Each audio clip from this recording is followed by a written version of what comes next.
Hello, everyone, and welcome to the Savvy Cast. This is Jamie, and I'm so grateful to all of you who are tuning in, whether you're viewing on YouTube or listening to the podcast. Thank you for being here. Okay, I am jumping on solo to just basically deconstruct and talk through one of the most popular recipes on Family Savvy, and one that is a good one to have in your repertoire. If you have a small group, or if you entertain, you cook for a crowd, or you just have a party coming up and you want something that will feed a nice size group, something that everyone will love and that you can, best of all, make ahead. Guys, I think that the key to entertaining fairly effortlessly is being able to make your meal mostly ahead. So what I'm going to run through today is my favorite chicken tetrazzini. Okay, I have two chicken tetrazzinis on Family Savvy. They are both fabulous. This is my most popular. This is the easiest because you do not make your homemade bechamel. The other one is as a gourmet chicken tetrazzini, and you make your own bechamel. It is next level, but so is this. They're both excellent. I'm going to just walk you through this because, guys, I promise you, this is a crowd pleaser, and it's so easy to make if you start a few days ahead. Okay, so I'm going to let you all know today's Tuesday, and I am making this tetrazzini for our small group that meets Thursday. So that's 2 days from today. So later today, I am going to Fresh Market because Tuesday is Chuck and Chicken Tuesday. So the chicken will be on sale at Fresh Market.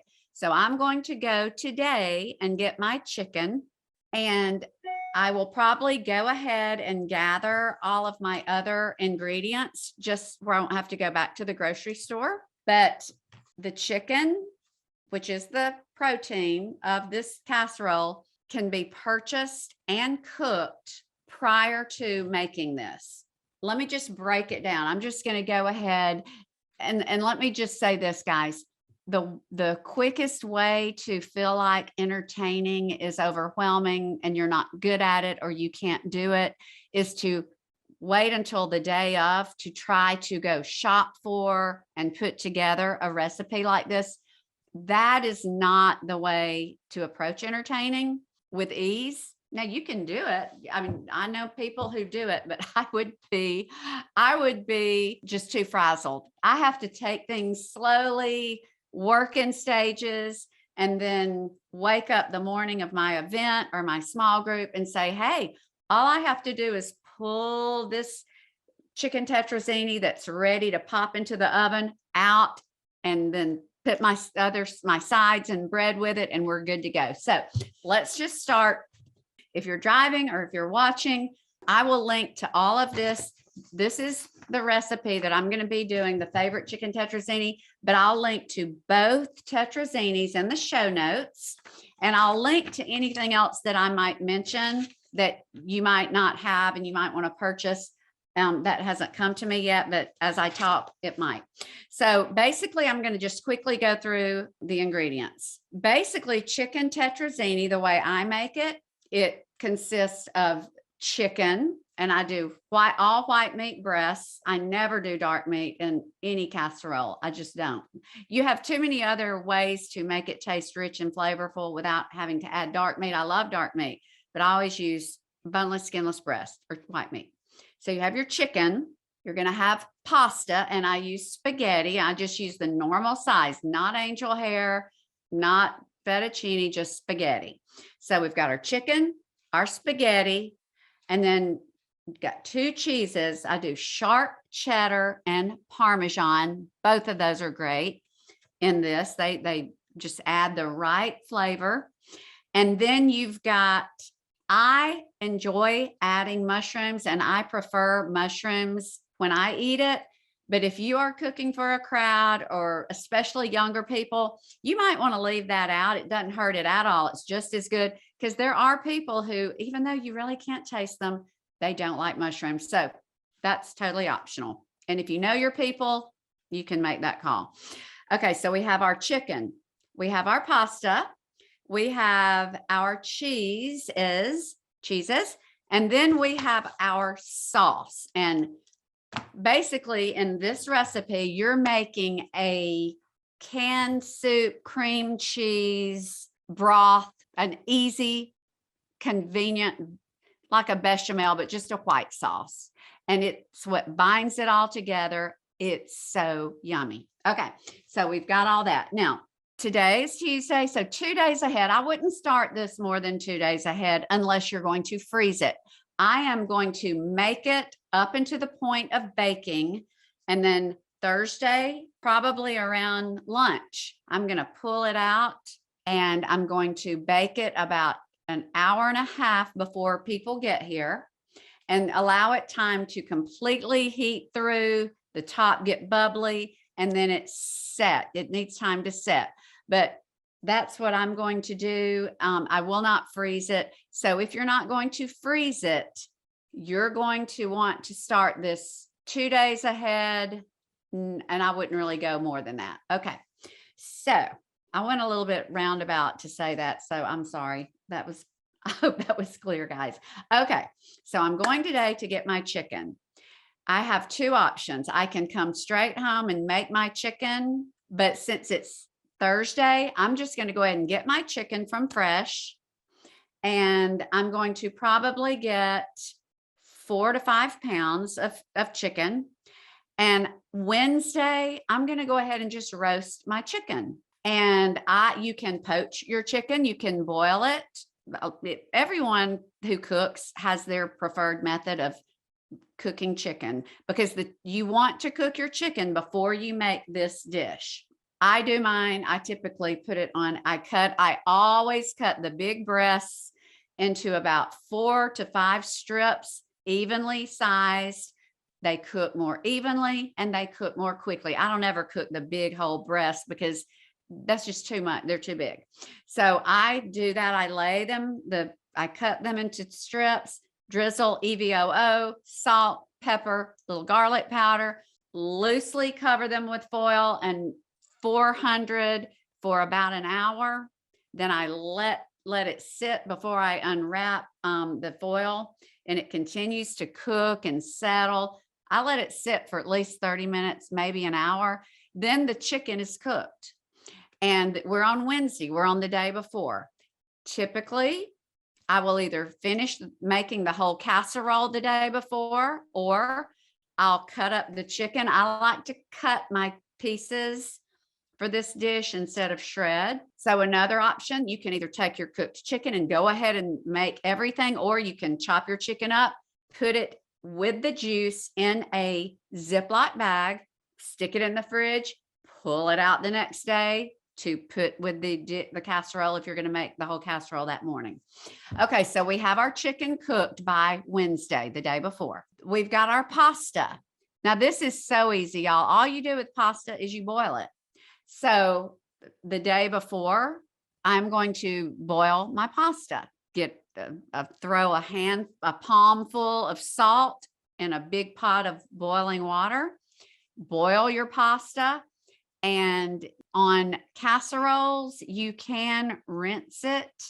I will maybe give it a quick rinse, but I typically will just throw it in a colander after it's cooked, and I will just drizzle it with some EVOO, and I'll toss it to cool it off quickly where it won't keep cooking. And then once it cools, I will stick that in a 1 gallon or 2 gallon Ziploc. So it's cooked and it's ready to assemble into the dish. So we've got 2 of our most important elements of the chicken tetrazzini. We have them cooked, and we're the day before the party.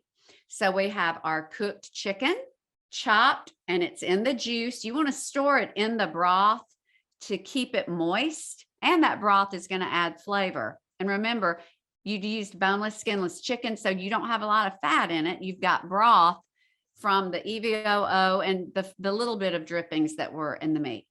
Then you have your pasta that you have boiled. You've tossed it with some EVOO, and you may have given it a little bit of a rinse before you tossed it with the EVOO because you don't want it to clump together. So we've got those two elements, and we're the day before. So the only other thing that you have to do is make the sauce, and the sauce is the canned soup, which, guys, you know, canned soup has its place. And I use the cream of chicken and mushroom. I like both of those. But again, if you're mushroom averse or you have people who are, just use the cream of chicken. It's the most rich of those two canned soups.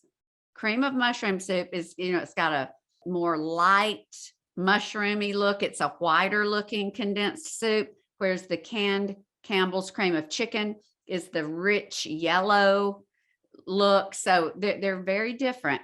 So if you're going to just choose one, do the cream of chicken. So you're going to have your cream soup, and you're going to have sour cream. I use reduced fat, and you're going to have your seasonings, but you're going to have chicken broth, and all of that together will be the base for the dish. Now, if you saute mushrooms, you're going to saute them in some butter. So you'll have that, and that butter will be another layer of fat to bind that broth together. If you're not going to saute mushrooms, there's no need to add butter to the base of the casserole. But that was just something that if you do saute mushrooms, you'll have that butter to add in there. Okay, because you're going to have your cheese where there's fat in that. So you've got plenty of fat without needing melted butter.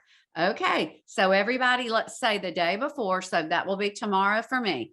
I will have my chicken, my cooked chicken. I will have my boiled pasta, my cooked pasta, and I'm going to get ready that morning and put it all together. So what you're going to do is you're going to get your cans of soup and your sour cream and your chicken broth. Those are your base ingredients.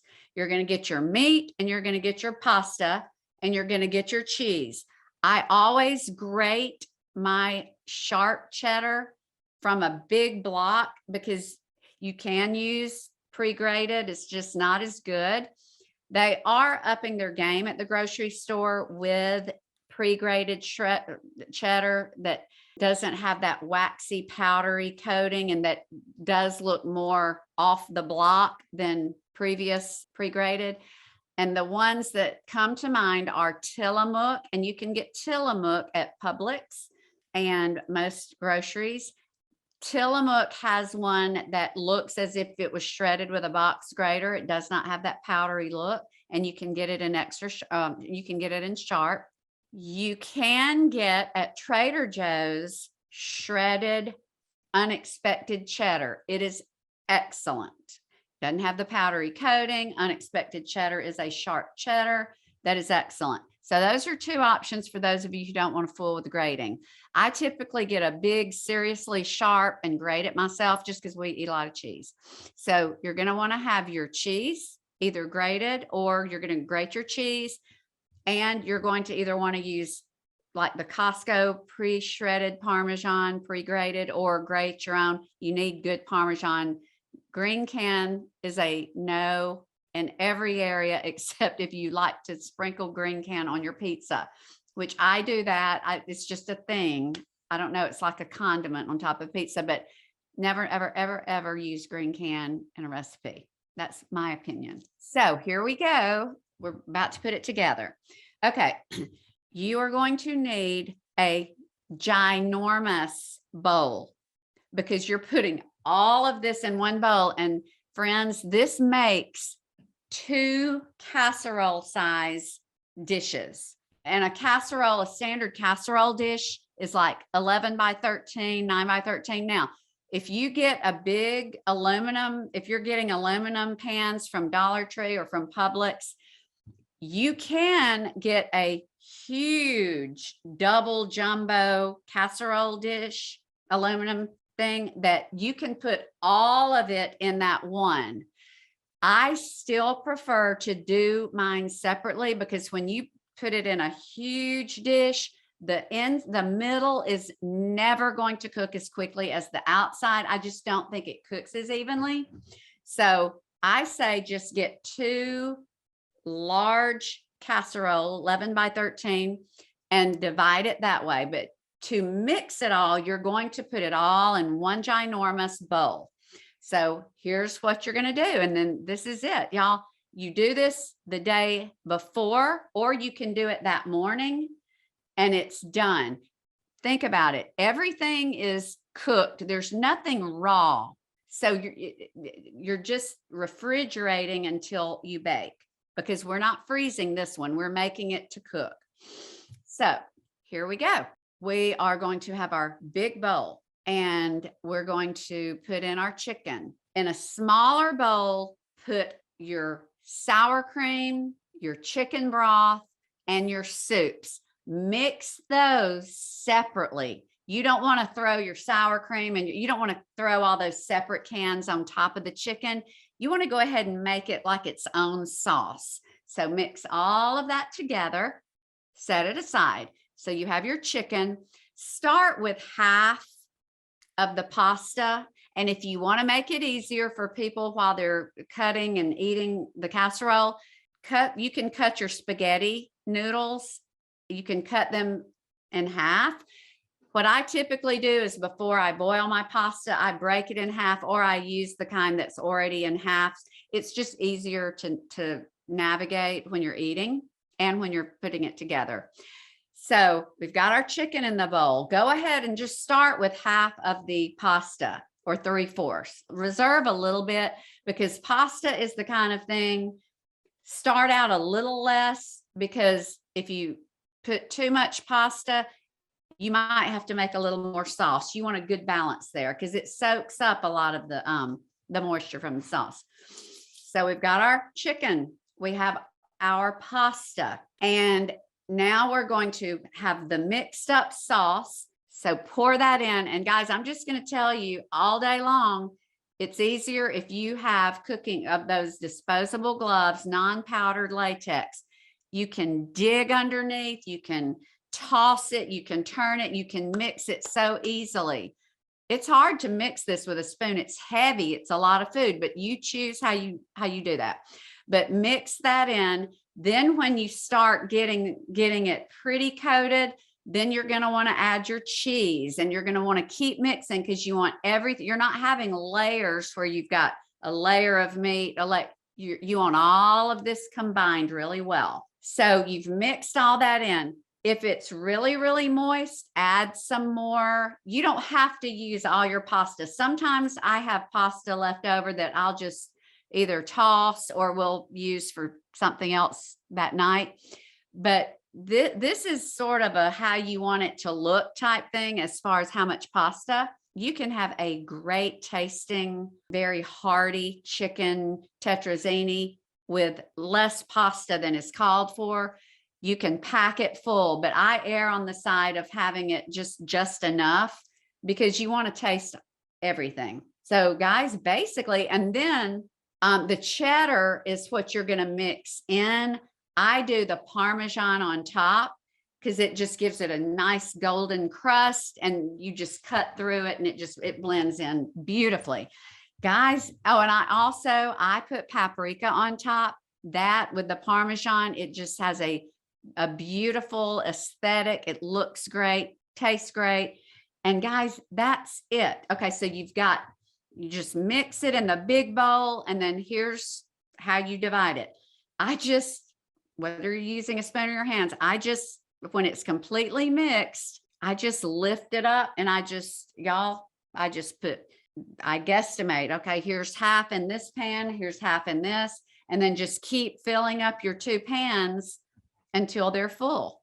And they should be almost to the top. And then that's it until it's time to cook. Now, I do want to emphasize, allow yourself more time than you think you need to cook this. I like to have my food completely cooked at least an hour before guests arrive, because y'all, if you build in that buffer, you will be so thankful, because you never know, your power might go off. It's easier and safer to cook it early and keep it warm than to risk your doorbell starts ringing and it's like, oh my goodness, it's not done. It's not even heated through. So that's one of my best tips. Go ahead and get it cooked. So what I would do, our people start getting here at 6, and I like to have our food ready to eat, because we eat and then we have our lesson. So I will have my oven preheated at 3:30, and I'll put both chicken tetrazzinis and on the same oven rack. I'll put them both there. I start lightly covered in foil. Okay. You want to do that because if you have foil over it, it's going to cook more slowly and evenly, and the top will not be cooking faster than the inside. That's another reason you want to allow time. When you have a casserole covered in foil and you're baking it that way, it takes longer than if it's uncovered. So I'm going to put both of mine in the oven at 3:30 covered, and at 4:30, I'm going to peek. And if it looks like it's pretty cooked, then I'm going to take off the foil, and then I'm going to leave it. I believe this is 350. So I'm going to take the foil off after about an hour, and then I'm going to let it cook until it starts bubbling. And y'all, it'll start bubbling. You'll see the sauce will start peeping up through the melted cheese, and you'll see the pasta. It just starts bubbling, and it starts getting a little golden around the edges. You want to get it to that point, then it's done. Now, you have a few choices, because now it's about 5 people are coming in an hour. You can crack open your oven where the heat of the oven goes down, and then you can just keep it on warm, or you can pull it out, let it sit for about 30 minutes, and then stick it back in the oven to warm up again. There's several ways, but guys, if it is fully cooked and ready by 5, that's perfection, because you do want it to sit. It needs about 30 minutes after being fully cooked to settle. And settle means it's going to firm up, it's going to set. Everything just sort of falls into place. If you fully cook it right before everybody gets there, it's going to be not soupy. It's just not going to be the right consistency. So start early in the day, get it cooked, get it golden, let it set, and then keep it warm. Guys, people love this chicken tetrazzini. It's always a hit, and it's fabulous leftover. Kids love it. Probably don't want to put the mushrooms if you're going to be serving it to kids. Now, I want to round it out by telling you what I typically serve this with. And again, this is great, easy for a crowd type sides. Mississippi green beans, they are on the blog. You can make those completely, have them in marinade and in Ziploc bags 1 to 2 days before. All you have to do is pull them out. They're marinated, and stick them that earlier in the day. You can heat them in a casserole crock, or a few hours before company, put them in another aluminum casserole dish, lightly cover them, heat them through toward the end, take the top off. You're basically, because they're green beans, they're from a can, so they're cooked.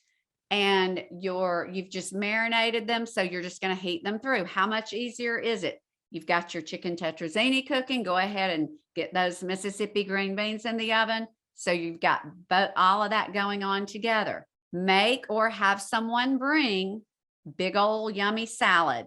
For this meal, I prefer a salad that is more a fruit and balsamic type, whether it's Bibb lettuce or mesclun with strawberries or some berries, and a balsamic, or the Brianna's I believe it's a strawberry blush vinaigrette.